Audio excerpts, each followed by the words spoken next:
मध्ये प्रेस घ्यायची आणि त्यांनी सांगायचं गोपीचंद पडाकरला ईश्वरपूर मध्ये यायचं की वाळव्यात यायचं, दिनांक वार आणि वेळ मला सांगा, मी तिथे येतो.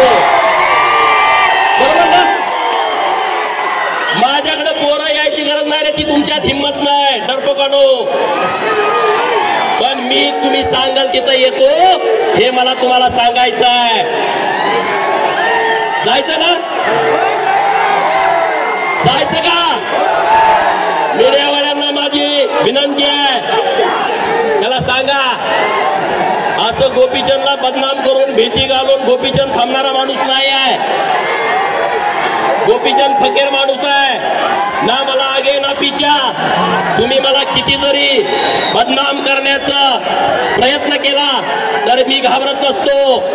अरे मेरे जैसा बनने की तुम छोड़ दो, अरे मेरे जैसा बनने की तुम छोड़ दो, क्योंकि शेर पैदा होते हैं बनाने नहीं जाते.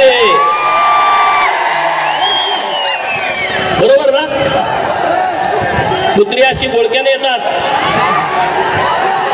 मगाशी संदीप बाबा बोलले ते शिकारी कुत्री नाही, ती गावठी कुत्री आहे. आणि अशा गावठ्या कुत्र्यांना मी तुडवतच इथपर्यंत आलोय. अरे या महाराष्ट्रातल्या प्रस्थापितांच्या विरोधामध्ये मी भूमिका घेतो, ज्यांना मी लवत नाही, ज्यांना मी नमत नाही. त्या विधान भवनामध्ये पण गोंधळ झाला, सगळ्यांनी माझ्यावरती टीका. अरे पर एक फडतूस माणूस तिथं विधानसभेच्या आमदारांना एवढ्या गर्दीमध्ये वाकडं बोलतोय, वाईट बोलतोय, मग त्याच्या काय पाया पडायचं का? त्या तज्ञांनी त्याच्यावर मतच व्यक्त केलं नाही. हे महाराष्ट्रातले तज्ञ स्वतःला समजतात ना, घरात त्यांना बायका जेवायला देत नाही, तो ते तज्ञ असतात.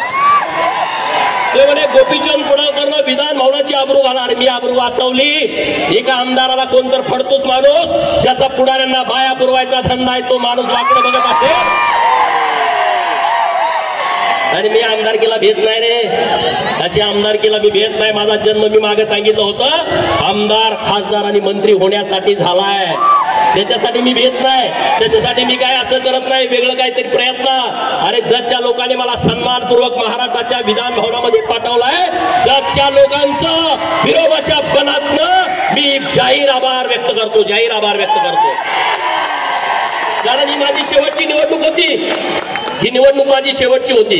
कारण मी 2009 विधानसभा, 2012 जिल्हा परिषद, 2014 विधानसभा, 2019 लोकसभा सांगली, 2019 बारामती विधानसभा आणि 2024 जत विधानसभा, 5 निवडणुका मी याच्या अगोदर लढलो होतो. आणि आता 6 निवडणुका झाल्या. लोकांना वाटतं गोपीचंद पडळकरला लॉटरी लागली. अरे जरा अक्कल जरा चालवा, डोकं जरा चालवा. अशी लॉटरी सगळ्याला लागत असते ना, सगळेच नेते झाले असते. या सगळ्या लोकांच्यामुळे ही लॉटरी लागली मला.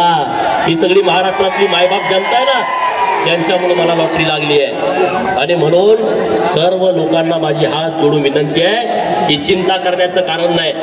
आज सगळे जिल्ह्यातले माझ्या विरोधात जतलाच येते. दुसऱ्या तालुक्यात जाऊन बघा, दुसऱ्या तालुक्यात बैठक नाही, मिटिंग नाही. गोपीचंद